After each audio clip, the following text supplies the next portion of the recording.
Proper noun এবং common নাউনের মধ্যে কিছু পার্থক্য আছে।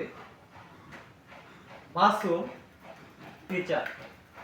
মাসুম হচ্ছে নির্দিষ্ট করে একজন ব্যক্তির নাম, সুতরাং প্রপার নাউন হচ্ছে নির্দিষ্ট কোনো কিছুর নাম, এবং কমন নাউন হচ্ছে অনির্দিষ্ট, যে কেউ হতে পারে।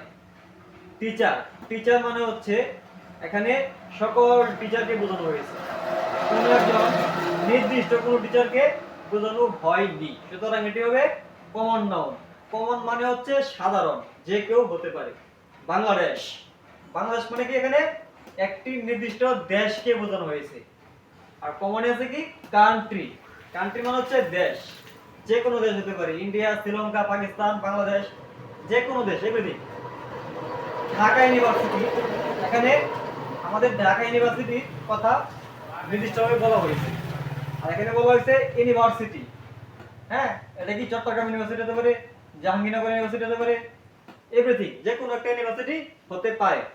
আর এখানে নির্দিষ্টভাবে শুধু ঢাকাকেই বোঝানো হয়েছে, ঢাকা ইউনিভার্সিটি, শুধু একটি ইউনিভার্সিটিকে বোঝানো হয়েছে। সুতরাং প্রপার নাউন এবং কমন নাউনের মধ্যে যে দ্বন্দ্ব, আমাদের মধ্যে যে কনফিউজ, সেই কনফিউজ গুলো আশা করি সলভ হয়েছে।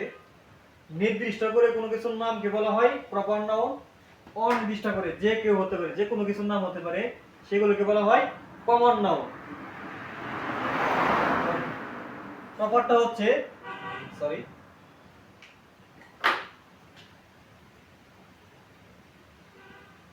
নির্দিষ্ট, এবং কমন নাউনটা হচ্ছে অনির্দিষ্ট।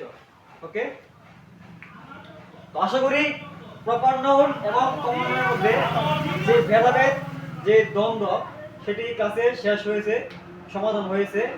এবং নাউনের বিস্তারিত ডিটেইলস একটি ক্লাস ইতিপূর্বে আপলোড দেওয়া হয়েছে আমার চ্যানেলে, আপনারা চাইলে দেখতে পারেন।